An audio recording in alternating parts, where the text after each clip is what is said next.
Thank you so much. Thank you so much, Francis, for that warm welcome. I feel humbled. Thank you, Mr. Manjula, sir. Thank you, Mr. President Xavier, sir, and the rest of the TMA team for having me. Ellavarkam namaskaram. I'm absolutely delighted to be with you this evening. And before I begin, let me just say that I know Drishyam 2, Mohanlal's much-awaited sequel, was released today after a long wait on Amazon Prime. So I really feel privileged that you've chosen to be here on this webinar, and that too on a Friday evening, rather than watching Drishyam 2. By the way, Drishyam is one of my favorite movies. Of course, I watched it in Hindi, the Ajay Devgan one rather than Mohanlal's. Let me start by sharing some interesting numbers with you. There are 2.8 billion active users on Facebook and 5.6 billion Google searches per day. When we were children taking on history lessons, we learned about BC and AD, right? BC as in before Christ and AD as in Anno Domini, which means the year Jesus was born. And with Google, the world is kind of divided between BG and AG, before Google and after Google. And of course, from last year, we're now learning about BC and AC, as in before COVID and after COVID. Here's another data for you. The time it took for various technologies to reach critical mass, the time it took for various technologies to reach the first 50 million users is shrinking. So if you look at radio, it took 38 years to reach the first 50 million users. Television, I hope you can see my TV in the background, took 13 years. Internet, 4 years. iPhone, 3 years. Instagram, 2 years. And the famous game Angry Birds took just 35 days. In the year 19,000, human knowledge doubled every 100 years. In 1945, human knowledge doubled every 25 years. In 2020, human knowledge doubled every 12 hours. And somewhere around 2045 to 2049, a supercomputer will sell at $1,000. So the equivalent of today's iPhone 12 Pro Max, that will exceed the computational capabilities of the entire human species. Where I'm going with this is that we are living in exponential times. And in the last 5 minutes that I've been speaking, 3,000 hours of new videos were uploaded on YouTube, 2,400 new websites were created, 2 million tweets were tweeted, 1.2 million songs were downloaded from the web, probably illegally. We're living in exponential times. So what does this all mean? The world has never moved this fast. Do we all agree to that? Yeah, the world has never moved this fast, but the world will also never move this slowly again. Let me say it again. The world has never moved this fast, but the world will never move this slowly again. Industries all over the world are getting disrupted, and they're being disrupted by new left field ideas, new channels that we did not anticipate, new customer experiences that are not just compelling, but immersive, and new business models that we had not imagined. Disruption is so common. Disruption is so sort of pervasive and in your face that you either disrupt or you get disrupted. Over half of Fortune 500 companies have disappeared in the last 12 years. The latest being GE, General Electric. And GE is a great company, right? I'm sure you all have read the book Straight from the Gut by Jack Welch. My point today is, if you are a small, vibrant, young, nimble business with a great idea and great execution, you can disrupt. If you're an MSME or a startup or a fintech, you can disrupt. It's the classic David versus Goliath analogy. And the future is being created in ways that we can't even begin to comprehend yet. I belong to a generation that grew up with Star Trek and Star Wars. I hope there are at least some people on this in this virtual room who are like me, that grew up with Star Trek and Star Wars. And then, of course, the Terminator series, and more recently, Avatar, and even more recently, movies like Ex Machina, which is all about AI.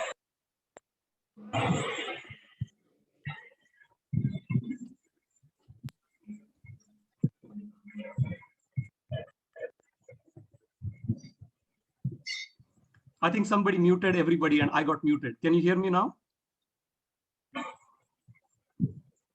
Yes, yes. Yeah. Okay. Yes. All right. You might have lost me just for a second because I think everybody was muted. The point I was making was about movies, and the last one was Ex Machina, which I watched, and it's an interesting discussion to talk about how many of those movie scenes, science fiction movie scenes, are actually possible in reality right now. Star Trek episodes, if you remember, you had this Starship Enterprise passing, I don't know, next to planet Klingon. And then you would have Captain Kirk and Mr. Spock teletransport to that planet and come back. Now, we haven't defined the laws of physics yet, but the 3D, three-dimensional holographic imaging that Microsoft and Google and companies like Magic Leap are investing in, we already have the technology today that allows, in a meeting room like this, let's say 50 real people and 50 people whose 3D holographic images are teletransported to enhance virtual collaboration. And my point is, combining AI, augmented reality, intelligent chatbots now allows us to create a human twin, a digital avatar of ourselves. If we can feed that AI algorithm with our buying behaviors, our financial data, our demographic data, our social media, digital identity, our medical history, and trained it. By the way, I'm not suggesting that we do this. There are all kinds of privacy issues, ethical issues, security issues, permission concerns, all of that, right? But my point is the technology exists today to create that digital avatar, and it's no longer science fiction. And that avatar, by the way, therefore can outlive you and me. So, look, I just don't want to entertain you guys this evening with some interesting stats and Hollywood science fiction. IMA and TMA, as Xavier said, is a serious stage. And my friend Francis tells me that we have a number of functional and business managers, very successful entrepreneurs of Thrissur, and some really bright young students in this audience. We also have my Fiserv associates and my Harvard Business School classmates. And you're all sacrificing your Friday evening to be away from your families and be with me. So I'm grateful. Thrissur has long been the cultural capital of India, cultural capital of Kerala, and fast transforming into a financial and business capital as well. By the way, I used to regularly shop at Lulu supermarket in South Korea. And only in my chat recently with Francis, I found out that the group actually hails from Thrissur. So I'll attempt to give you some serious food for thought as I try and contextualize this transformation. The title I chose for this webinar is Future is Bright, Future is Orange. And I'll do this in the context of transformation continuity, which, as the introduction said, is this year's theme. So let's consider some paradigms that are transforming the world as we know today. And obviously, this is a very complex topic, right, with many paradigms, but I'm going to pick five of my favorites. Number one, the world's demographic is changing rapidly. World's population is aging for at least two reasons. One, in the developing world, as well as the developed world, birth rates are dropping, and it's a function of lifestyle choices, it's a function of fertility issues. But the second thing is, more importantly, people are generally living longer. And with technologies such as CRISPR, which allow gene editing and cryopreservation of human bodies, technically you can wake up in the future. Technologies where you can even years are receiving a lot of research, and scientists and doctors are already talking about death being an optional or being treated as a disease, which is kind of interesting to talk about when we are in the middle of a global pandemic.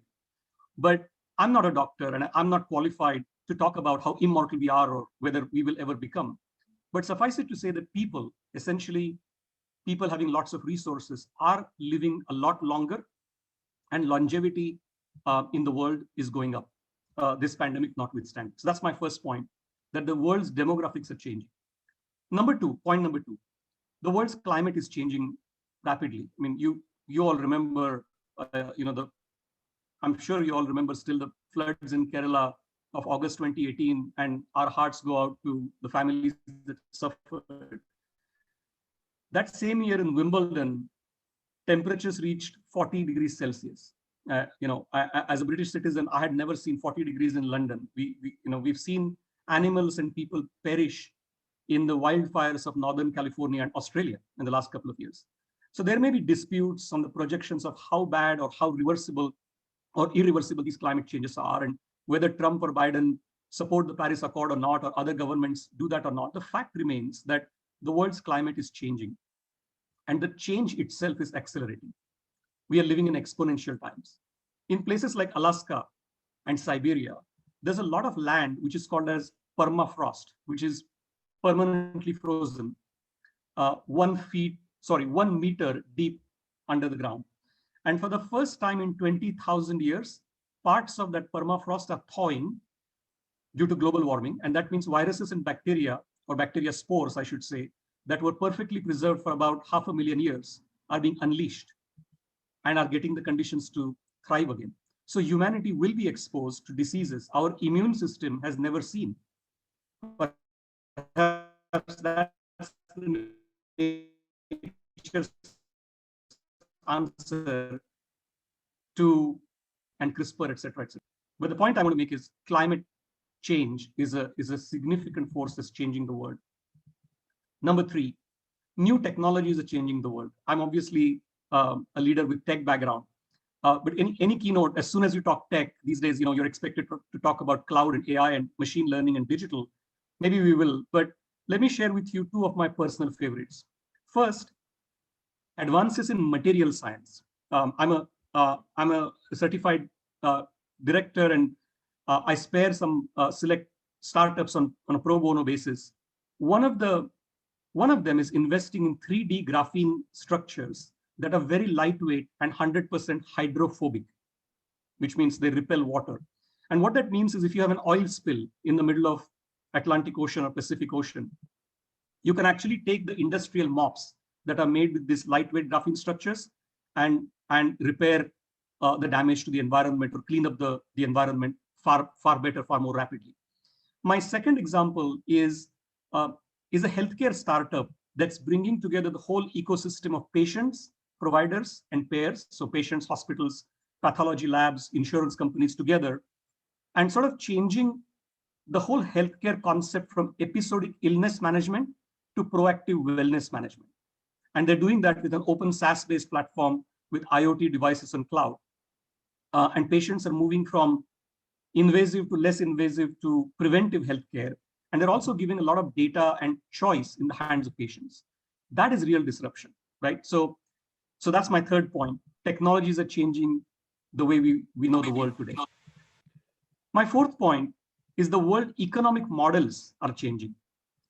For those of you who've studied economics, the old Adam Smith economic model is what we call industrial age economics. And it goes something like this. You increase productivity, right? So that increases your throughput. So you produce more things. So you employ more people, then you generate more profit, and the whole cycle repeats again.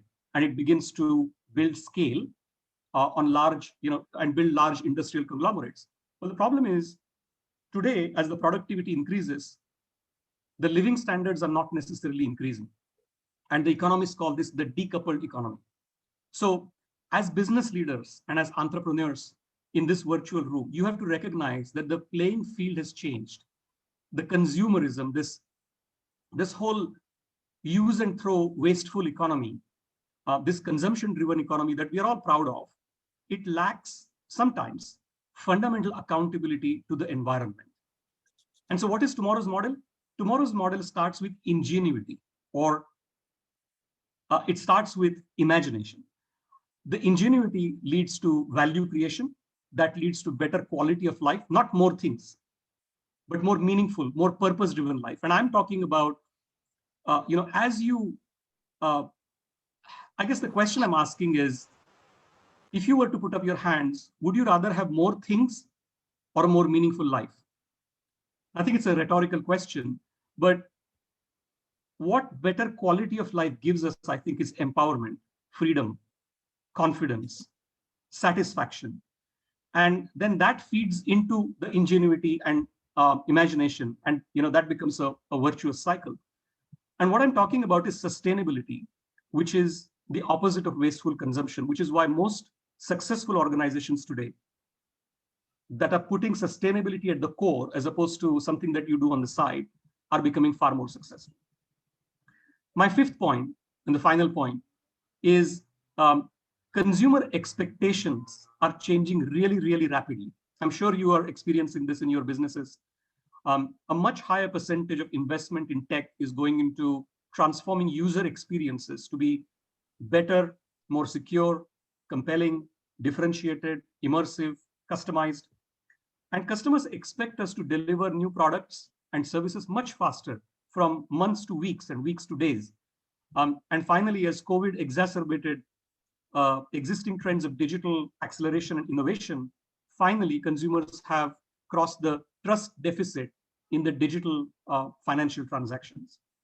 And arising from these new paradigms, there's an entirely new set of use cases that are emerging. For example, contactless NFC-enabled credit cards, or biometric authentication for payments, or video KYC with AI to detect deep fakes doing virtual customer onboarding, or hyper-personalized AI-driven recommendations to influence customers' buying behaviors in e-commerce. Let me pause a second and change the subject a little bit. Let's talk about customer experiences with age. So my parents' generation is, I would call them generally an offline generation, although my parents are pretty good at dealing with Gmail and WhatsApp. I belong to Generation X, and I call our generation point and click, because we're constantly pointing a mouse on a screen and clicking. But just 10 years down the road, the millennials are what I call the pinch and slide generation, because they're constantly pinching and sliding on touch screens, basically, and expect that to happen. Whereas Generation Z, or Generation Z, which is when I talk to my daughter, she expects devices to respond to just her hovers and her gestures. So for every so-called digitally native young people, the way they play, the way they learn, the way they interact, and the way they do business itself, the expectations from user interface are completely changing. So let me pause and recap here for a second. And I'm going to do a bit of an experiment. Let's see if this works. I'm going to try and share my screen. Let me know if this works. By the way, the good news is I actually have only one slide, because I know of Zoom fatigue and MS Teams fatigue, where you've seen, I know you've seen lots and lots of presentations with 300 PowerPoint slides. I just have one. So I just want to recap here.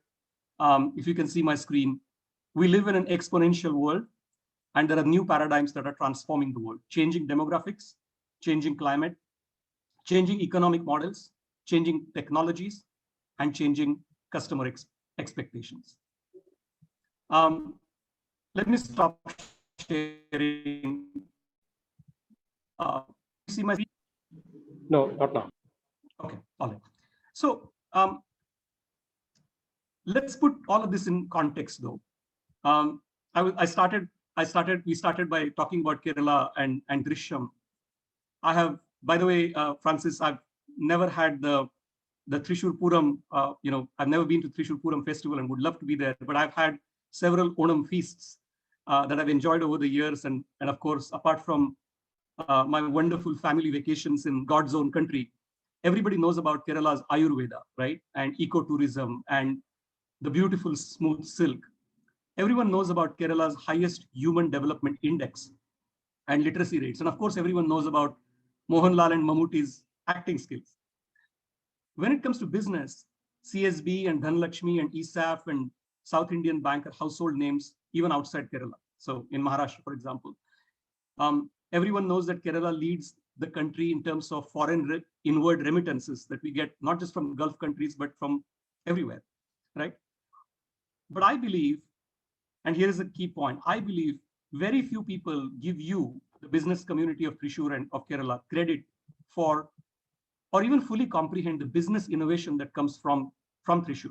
So for example, the chit funds of Kerala, right?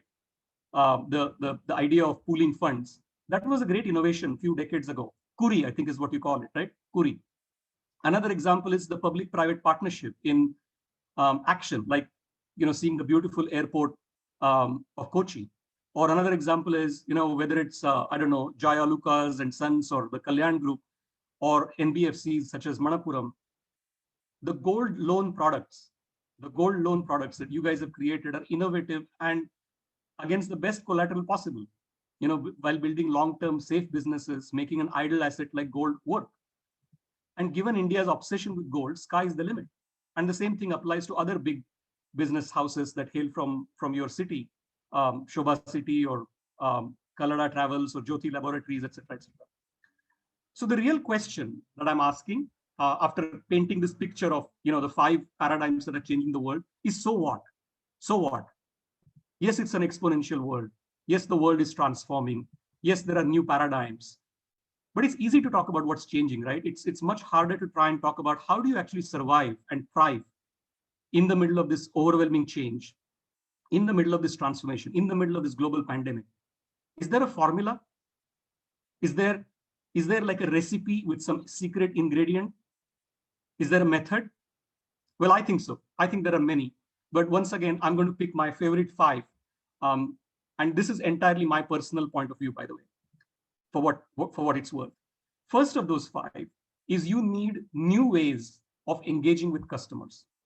If you want to be the next Apple or next Uber or next Airbnb, i.e. a disruptor, and given my background, my examples are perhaps global examples, but the principle remains the same. I believe you need 3 things to engage with your customers differently. And let's call them part A, part B, and part C. Okay, so part A. Part A is changing the behavior of your customers. When we talk about innovation, we often talk about ideas, right? So brainstorming, hackathons, crowdsourcing, followed by flawless execution. But what I'm talking about is beyond ideas and beyond execution. I'm talking about influencing people and their behaviors. Steve Jobs disrupted music, right? He disrupted computing. He disrupted banking. Apple disrupted many industries and basically made people like you and me stand in long queues in the middle of the night to buy the next iPod, the next iPad, the next iWatch, the next iPhone. And people were happy to pay a huge premium, I think not for a new technology, but for a superior user experience that they fell in love with. They had an emotional attachment with. They loved the brand and they almost had an irrational emotional connect with the brand. So if you're going to disrupt, you need to create that sort of cult-like following. And that's difficult. In my childhood, if you lived in India and you had lots of money, or rather your parents had lots of money, you could either buy an ambassador car or a Fiat. That's it. There were only 2 cars available, right? And many years later, a Maruti 800 came along. Today, you can choose from about 1,000 cars, makes and models. And when the consumer has an enormous choice, creating that kind of differentiation, creating that kind of loyalty, creating that kind of cult-like following, that's difficult. Now, let me come to part B. In a world of many choices, you need to create an emotionally engaging customer experience. So the best example I can think of is Procter & Gamble. I'm sure everybody knows Procter & Gamble. It's a household name. Do you guys remember the London Olympics ad? I actually have a video, but I don't want to risk it for bandwidth issues showing this on, I can happily send you a link. But if you remember that ad, P&G, Procter & Gamble, had this corporate hospitality program, which I'm sure every large corporate has, where they would invite their customers to watch the Olympic Games. But what they did in 2012 is instead of inviting their clients, they gave those tickets away to the moms of Olympic athletes from the developing world that did not have the money to travel to London to watch the games. And P&G invited them to watch the games in London, where they could see the moms could see their sons and daughters compete professionally. And then they played this beautiful ad in the stadium. Just imagine the kind of loyalty that would create. I mean, it gives me goosebumps. By the way, that ad campaign gave Procter & Gamble an additional $500 million in revenues. That brings me to part C. Let's say you have influenced people's behavior, which was part A. Let's say you have emotionally engaged with them, which is part B. What do you do next? There's a famous quote by Benjamin Franklin, which goes something like this. Tell me, and I forget. Teach me and I remember. Involve me and I learn. I do, therefore I become. And I love this quote because if you involve your customers that you have already emotionally engaged in with a clear action, give them some tools, they start a movement. They just become your evangelists and they take your products and your services to the rest of the world. That's how you disrupt a business. So let me give you an example again. 2015, Steve Gleason, he was a football player for New Orleans, USA. Um, he said, I'm going to disrupt Super Bowl. He was diagnosed with ALS, which is a progressively degenerating disease. It's a form of sclerosis. And he started something called as Ice Bucket Challenge. And the idea was to pour a bucket of ice over your head and shoot a selfie and stick it on social media. And of course, that was to raise awareness around the disease. And entrepreneurs like Mark Zuckerberg and Bill Gates and many others posted their videos, which went viral. Something like 2.3 million people shot themselves, shot the videos and stuck those videos on YouTube. And together they generated $120 million to raise awareness for ALS. So those are the new ways of engaging with our customers, especially when customers have so much more choice. And in the digital world, all it takes is an alt tab to move away from whichever website you're buying from. So that was my first point, new ways of engaging the customer. The second point, I'm sure all of you are experiencing it, is new ways of engaging talent. Talent is clearly the most important asset and the most strategic resource that any business has. It's about having the best people, but then having them highly engaged, highly motivated, with a deep sense of purpose. And COVID-19 has flattened that access to talent. The war on talent just went global without boundaries. And it has completely redefined location strategies in this low travel, socially distanced world. And as a consequence, everybody is embracing new ways of working via virtual collaboration tools for ideating, for solutioning, for strategizing, for delivery. And if you go back a little bit, the industrial paradigm, and there are still some words which are the hangover.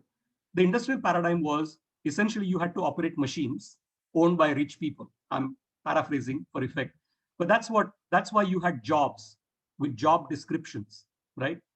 Right now, there are 3 billion millennials on this planet out of 8 billion or so, which is the population of the world. And they want freedom. They want empowerment. They want collaboration. They're looking for a role, not a job, right? And they want to work for a company that wants to change the world and mean it because they want to follow their dreams. This is a generation that's not afraid of hierarchy. They're all about ideas and partnerships.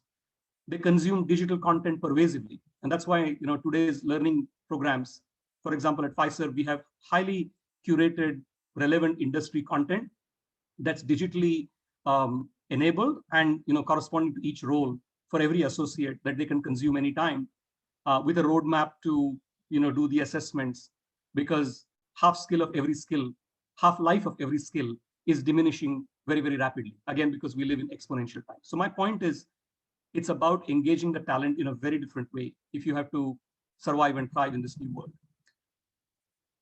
I'll go to point number 3, new ways of working. It's kind of closely aligned to the first two. It's about building modern contemporary workspaces, fostering transparency, fostering creativity, ingenuity, collaboration. And this includes design studios, this includes garages, this includes collab zones, where diverse cross-functional, multi-skilled teams, including millennials, and by the way, very soon centennials will come into the workforce, collaborate using design thinking, distributed, agile, DevOps methods, and with tools that help them build open platforms with APIs and microservices deployed on cloud. Point number 4, new ways of building partnerships. And this is really, really important because I'm just talking about not going it alone from a go-to-market perspective to take on your competitors, but actually think of building some new alliances, perhaps even with your competitors or co-optation, as we call it. And this is happening across banks, insurance companies, fintechs, and big tech. And by big tech, I'm talking about, sort of Google, Apple, Netflix, Amazon, Alibaba, LinkedIn, Facebook, et cetera, and their equivalents in all over the world. Historically, it was a little bit of us versus them, right? So the bank said to the fintechs, you don't have the license to operate, whether it's RBI license or whichever, right? But the fintech said, yeah, but we are not as heavily regulated. And then the bank said, but we have the scale, we have the muscle, we have the brand, we have the network. And fintech said, yeah, but you also have high cost and you have legacy technology. We are nimble, we are digitally native.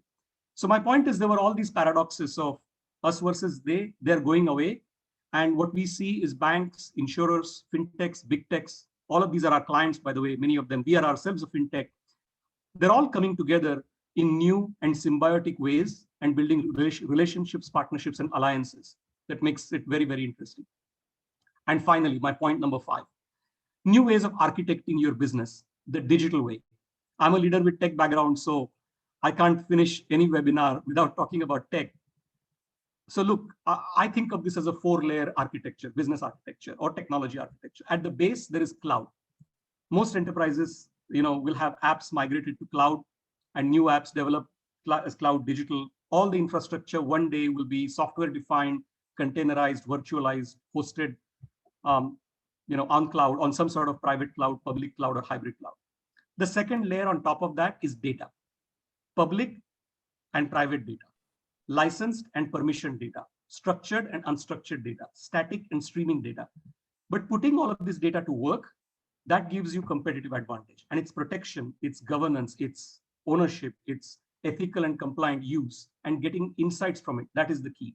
What's changing is the speed with which this external data is exponentially expanding every industry. The third layer on top of data is AI with analytics. There's a lot of hype about AI from Hollywood movies like Terminator, but getting AI right is an ethical and moral responsibility. If you misclassify a tumor, or if you misdiagnose a chest X-ray, that's a huge problem, right? So eliminating bias from AI is important. It's much harder in an enterprise context.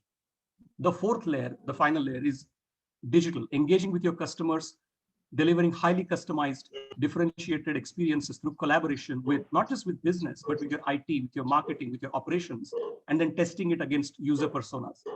And then security is sort of a diagonal that cuts across all these 4 layers. We call it the pristine control environment for our systems of record and systems of engagement in terms of encryption, authentication, and keeping the hackers out and keeping all the malicious intent out.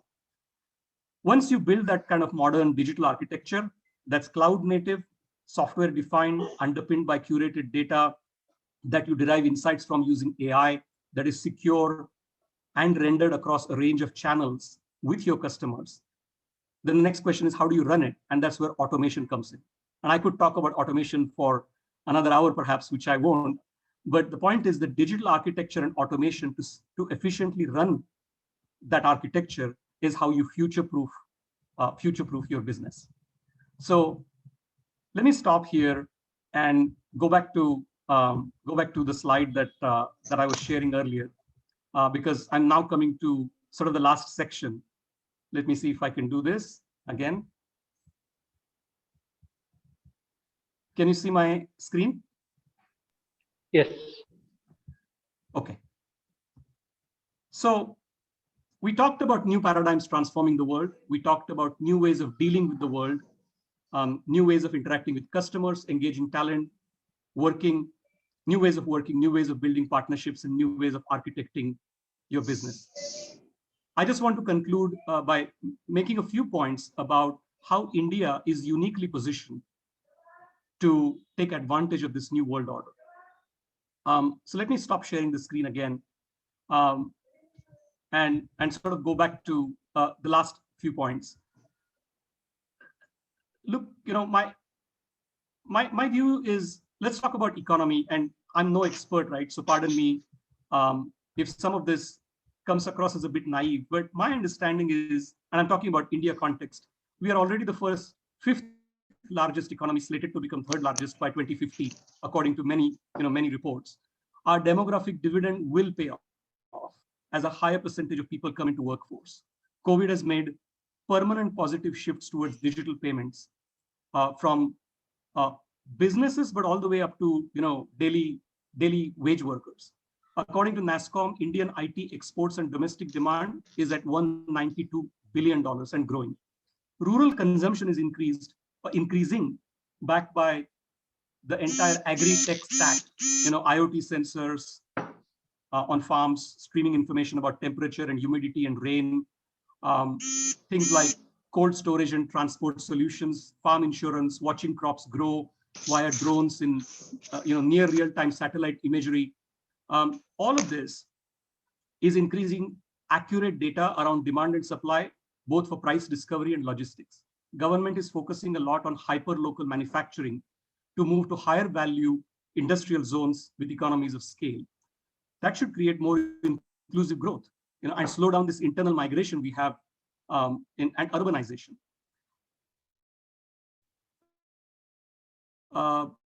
India's GDP, the World Bank predicts 6 to 8% growth over the next decade. And then there's this whole digital India program with PAN and GST and eKYC and CKYC and UPI that is now the backbone of financial inclusion in India. So that's just a few thoughts for you to think about on why I believe the future is bright from an economic perspective. Let's talk about liquidity, which I'm sure is close, dear to financial institutions. FIIs are pouring money, liquidity into our markets right now.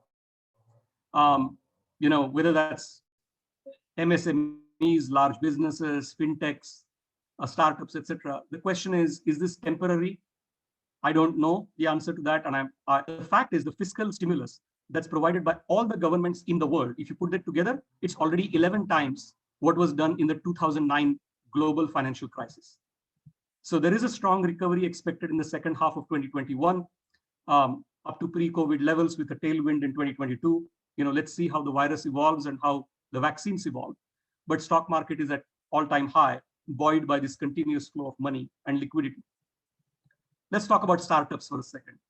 I was facilitating this panel that Francis talked about recently at NASSCOM Product Conclave, and they sent us a deck which says that in 2019, technology startups in India raised $14.5 billion with 390 active institutional investors and 335 incubators or accelerators.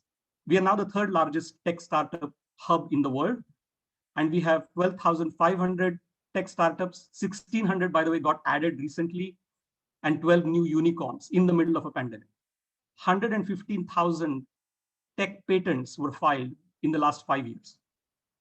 So, that gives you, and I've got lots of other stats, but in the interest of time, I'll stop there. Let's talk about talent for a second. India's STEM talent, STEM talent, is about 2 million enrollments per year. Our tech talent is about 4.5 million people. Digital talent is growing at 30% CAGR. There's a whole focus on vocational reskilling for new job roles. And I won't talk about government policy, but even a village electrician learning to be servicing white goods like washing machines, that creates new skills locally. It creates new jobs. We have 4.5 lakh common service centers now, with the intent to grow to about 1 million for basic services like birth certificates and passports, right? That creates local jobs, inclusive growth. Let's talk about Fintechs for a second. Fintechs, P2P lending platforms, close to obviously, my background and our business, they have played a vital role in filling the finance gaps of individuals and enterprises during COVID-19. According to KPMG, Indian fintech startups got $1.7 billion of investment, which is twice 2019 level. And then between 2014 and 2020, Indian fintechs raised about $10 billion in 692 transactions, 700 transactions. So that's the whole scene around fintechs. And then my last point is on MSMEs. 6.3 crore MSMEs is what we have, right? Non-agricultural MSMEs. 51% of them are rural. Very important statistic. 40% of exports, 45% of manufacturing output, 8% of GDP contribution. And again, I won't talk about government policy and reform, but there's a lot happening in this space in terms of better price discovery, finding import substitutes, tech innovation, access to cheaper capital, etc., etc. My last point before I conclude is not everything is hunky-dory. I'm not trying to paint only a positive picture. Indian businesses are facing the uncertainty of COVID-19. I would be disingenuous if I didn't mention that. Tight regulations, geopolitical situations, protectionism, trade wars, there's labor reform. Fintechs should keep an eye on data security and compliance as they use and explore new technologies, pay high attention to NPAs and frauds, including identity thefts, put in more robust credit reporting systems, anti-fraud solutions, regulate debt collections. One last point, 81% of Indians today, actually as of 2018, has a bank account now, 81%, according to Fintechs report. However, only 20% have a credit score. Therefore, Fintechs of India have to provide alternative credit solutions to evaluate creditworthiness based on utility bills or phone records or social media footprint or even psychometric results. But developing these markets, that is what will drive exponential growth. And that is why, my friends, I feel the future is bright. The future is orange, like the rising sun every morning. By the way, I did not talk about Fiserv much, but at Fiserv, we see orange every day because orange is just not a color, it's a way of life at Fiserv. Orange is actually an acronym and it's a promise. It's how we describe our associates: original, recognized, accountable, not afraid, growing, and energized. That's what orange stands for. And this hopefully gives a little bit more meaning to the phrase, the future is orange. And with that, I shall conclude my talk. And thank you for your time this evening. Nani, namaskaram. Thank you. Thank you, sir, for the great. Over to President. Yes, it was an excellent talk. And the most interesting thing is that he knows details of the Thrissur Puram, Thrissur banks like South Indian Bank, Dhanashri Bank, Isab Bank, and CSP Bank. He knows about the entrepreneurs from Thrissur, like Nunu, Joya Lucas, Kalyan. It's really amazing that a person from UK or say person from other than Kerala knows about Thrissur very much. And as Francis John said, you have the oratory skill. You taught us in a very simple manner how this orange is bright, future is bright, future is very wonderful talk. I think this may be one of the best talks we have ever heard in the recent times. Wonderful, sir. Yes. Thank you, sir. Thank you.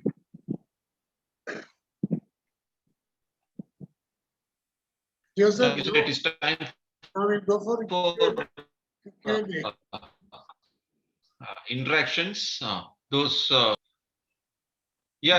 So interaction. So those who can directly ask, or you can make your queries by through post, through chat.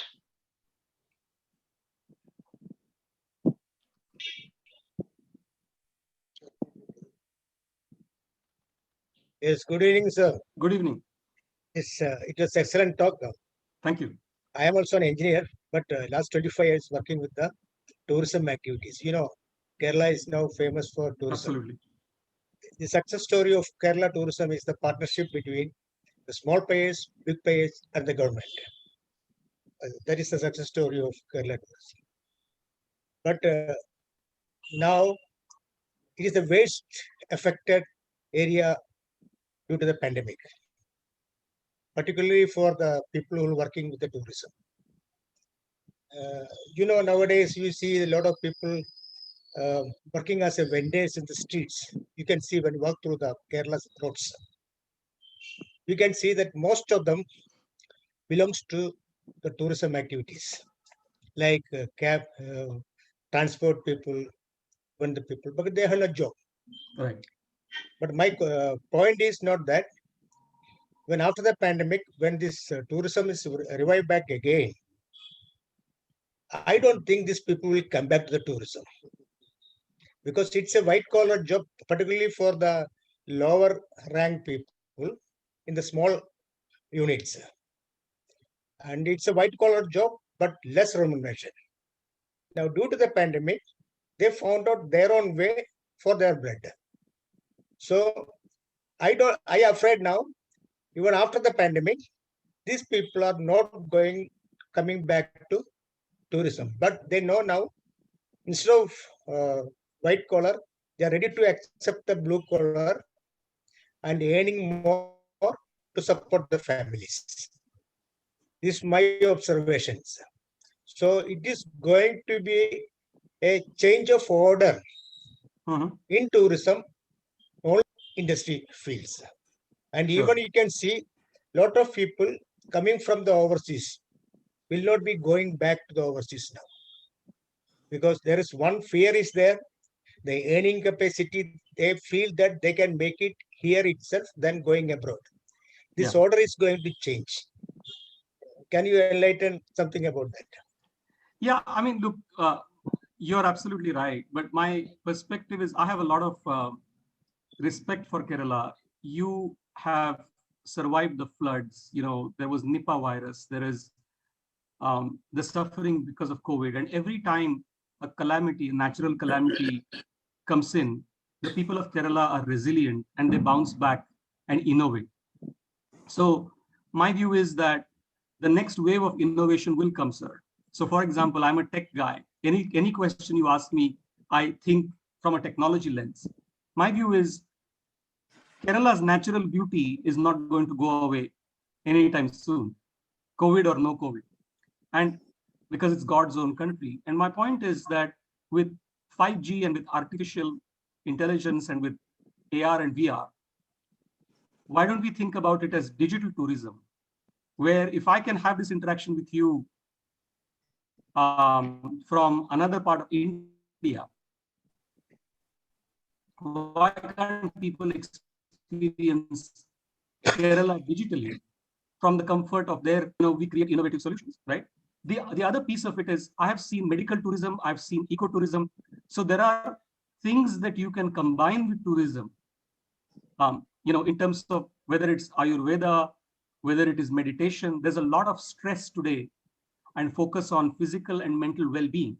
And if you can combine that successfully after the pandemic with tourism, that opens a whole set of new revenue streams that perhaps you haven't seen. So I feel that the whole sophistication of Kerala's tourism will actually go up, both in terms of technology, but also in terms of combining health, mental and physical well-being with yoga, with Ayurveda and ecotourism that you guys are famous for. And it will be blending of all of those businesses to create something, maybe I'm naive, maybe I'm too optimistic, but that's how I feel. Sir, can I ask you a question, Please, President? please. Yeah, my name is Anantaraman. It was one of the finest talks I have heard in recent times. Thank you very much for enlightening us. Now, my question is in technology. Probably Indians have some of the brightest brains. We had some of the largest companies in the world. When are we going to have a FANG company from India? Very soon. Like I said, there are 12 unicorns, added in recent times, which means companies greater than $1 billion. And it's already happening, right? I mean, if you look at, let's talk about Fiserv for a second, and it's just as a representative. We are an engineering products company. We're not a services company, which means that vast majority of the work that happens is essential services for the world's financial services economy, including some of the leading banks, credit unions, etc. But it's the products and the product innovation that we focus on. So the whole mindset now is not about perpetuating bodies on a time and materials basis to offer labor arbitrage services, but it's about creating compelling products. And as soon as you start to move up that value chain, to your point, the next FANG or the next big tech company will be born out of India. The second thing, and this is, I won't take credit for this, years ago, I interacted with the gentleman who was the CIO of HSBC Bank. And this is one of the world's third largest bank at that time. He had $5 billion of budget. And I asked him, I said, his name is Ken Harvey, by the way. I said, Ken, why is it that when Indians go abroad, they do very well, and we are the CEOs, etc., but India is still not seen as leading the innovation? And this was years ago, right? The things have changed positively. But what he said was interesting. He said that I feel Indians are far more capable intellectually about innovating, but you guys are also quite patient because of your culture. You accept sometimes slightly incrementally better reality. So his point was, if I'm designing a branch, like a bank branch, and if I have 10 minutes of wait to open an account or 10 minutes to go to the teller and get my cash, and if I redefine the process to 5 minutes, my people will say, okay, how can I make 5 minutes to 1 minute? And as soon as I do it 1 minute, they will say, well, 1 minute is not good enough. How can I make it 0? He said, maybe you guys need to be much more impatient. And I'm hoping that because the current generation is so impatient, that combination of our existing innovation and that impatience will drive the next level of innovation that perhaps my generation has, compromised with or lived with the reality. But that's, again, just my opinion. Thank you, sir. Very, very, very Sir, I have a optimistic. question. I joined Mr. Anandaraman to congratulate you for an excellent talk. My name is Dr. Shantakumar. I'm a chartered accountant by profession. Actually, I have 3 questions to you. The first question is, you're talking about disrupting the consumer behavior. Yes, sir. Recently, I was reading a book on neuromarketing. So how neuromarketing will influence or does it have a future? That's my first question. Hope you have heard me. Yeah, I've heard you. Do you want me to answer one by one or listen to all the 3? If I can tell all the questions, then Sure. if you could remember, that'll be fine. Sure. So my second question is, we are giving more thrust on this Atmanirbhar, and protectionism is being encouraged. Yeah. So will it stifle the growth of the country, or will it be good for the country? And my last question is, I read somewhere that by 2030, whatever skills we possess will not fetch us any job. Is that right or wrong? Sorry, say that again. What was the third question, sir? Third question is, I read somewhere that by 2030, whatever skills we possess will not fetch a job for us. That's my third question. These are all complex questions, sir, and I'm not sure that I'm an expert on any one of them, but I'll give you my opinion. On the first one, it's very interesting you say this, because there's actually a whole new science called biomimicry. So you talked about neuroscience, which is all about cognitive behavior, but I'm broadening that to say biomimicry is becoming very, very sort of mainstream these days, where organizations are trying to learn from the nature, not just from the human brain. I mean, as far as human brain is concerned, there's all kinds of AI algorithms, DeepMind, there's Watson, there's all kinds of AI algorithms today. But I think if I understand your question, the world is more and more going towards how can enterprises learn from what the natural biological processes are. But I'll give you an example of, a few years ago in my previous life, I built a user experience lab. And what we used to do is 3 things. We used to actually put a semi-opaque screen. So suppose you are interacting with a website, right? You're buying something on Flipkart. I will watch your facial expression to see whether you're confused or whether you're understanding the web page. Second is I will capture your click stream using certain tools. And I will also paint a picture of your infrared map of where your eyes are watching the screen. It's called, it's a tool called iRise. And we would combine this infrared heat map with the clickstream analysis and with your facial expressions to find out whether you like a particular design or not of a screen. Now, what I'm doing here is literally getting inside your brain and understanding with you as a user, you are a CA, you're a professional, somebody may be a business individual, somebody may be a homemaker, somebody may be a senior retired individual, and we would actually create a usability index. So absolutely. I mean, I think there are lots of applications to the question you asked, and with AI, it's becoming mainstream. I think your second question was about Atmanirbhar. I'm sorry. Atmanirbhar and Atmanirbhar. Yeah. I feel that for a country that is as large as a continent that we are, subcontinent as we talk about, with nearly 1.4 billion people, if we have domestic demand primarily driving as the primary engine of driving growth, it can only propel us to a very different level. And therefore, I think Atmanirbhar is important. But I don't think Atmanirbhar or self-sufficiency should be confused with us being protectionist and blocking, or shying away or looking the other way from participating in world trade. And again, I'm moving beyond my zone of competency here, but I don't see them as mutually exclusive. You can be Atmanirbhar, you can be self-sufficient, but still quite welcoming in terms of building relationships and interacting with the world. I don't see that as a conflict. But sometimes you do need to have certain policy reforms to make sure that you get yourself sufficient time to become Atmanirbhar before you sort of destroy some parts of your business, and the whole thing that's happening around subsidies, etc., is I think probably where your question comes from. But I don't see them as two. They are competing priorities, but they're not exclusive. They can be complementary. And the third question around 2030, I mean, I don't think I have the vision to look that far, to be honest with you. But I would say that even in the next 3 to 5 years, the job roles are getting augmented.